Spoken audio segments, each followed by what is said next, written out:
எல்லாருக்கும் வணக்கம். இன்னைக்கு சூப்பரான ஒரு மோர் குழம்பு எப்படி செய்யறதுன்னு பார்க்கலாம். அதுவும் வெள்ளை பூசணிக்காய் போட்டு அந்த வெள்ளை பூசணிக்காய் போட்டு மோர் குழம்பு செய்கிறதுக்கு அடுப்பில் கடாயில் கொஞ்சமாக தண்ணி வச்சுக்கோங்க.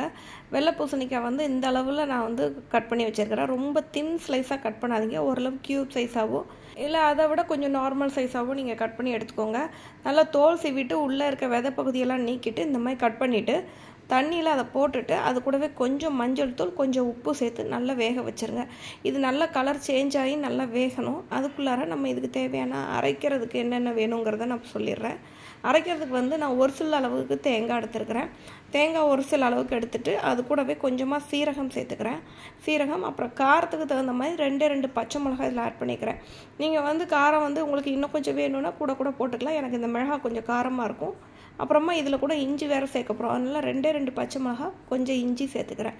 அப்புறம் இது கூடவே ஊற வச்ச கைப்பிடி அளவு இல்லைன்னா ஒரு 2 டேபிள் ஸ்பூன் அளவுக்கு துவரம்பருப்பு அதையும் இதோட சேர்த்து நீங்கள் அரைச்சி எடுத்துக்கோங்க.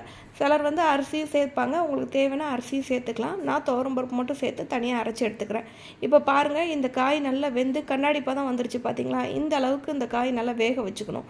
வேக வச்சதுக்கப்புறமா நீங்கள் அரைச்ச தேங்காய் பேஸ்ட்டை அந்த காயோடையே சேர்த்து நீங்கள் ஆட் பண்ணிக்கலாம். தேங்காய் பேஸ்ட்டை சேர்த்துட்டு நல்லா இதை கிண்டி விட்டுட்டு அந்த தேங்காயோட பச்சை வாடை நம்ம ஏற்கனவே துவரம்பருப்பு அதில் சேர்த்துருக்குறோம், இஞ்சி சேர்த்துக்கிறோம், பச்சை மிளகாய் இதெல்லோட பச்சை வாடையெல்லாம் போகிற அளவுக்கு அதை நல்லா கொதிக்க விட்டுருங்க.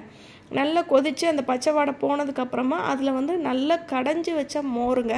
நான் தயிராக சேர்க்கல, இன்றைக்கி மோர் சேர்த்துக்கிறேன். மோர் தான் நல்லா டேஸ்ட்டாக இருக்கும் இந்த குழம்புக்கு. அதனால் தயிராக இருந்ததுன்னா கூட நீங்கள் நல்லா தண்ணி ஊற்றி நல்லா கடைஞ்சிட்டு மோராக சேர்த்துக்கோங்க. சேர்த்துட்டு நீங்கள் சவ்வாக சிம்மில் வச்சுட்டு இந்த மாதிரி நுர பொங்கி வரக்கூடிய ஸ்டேஜில் நீங்கள் ஆஃப் பண்ணிடணும். குழம்பு கொதிக்க விடக்கூடாது. கொதிக்க விட்டிங்கன்னா ஒரு மாதிரி திரியாக போயிடும்.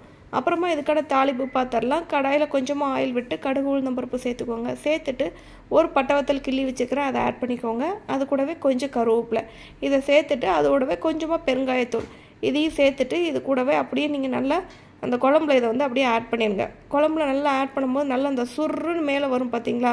அந்த டைமில் சரியான ஒரு வாசனையாக இருக்குங்க. சூப்பராக இருக்கும்.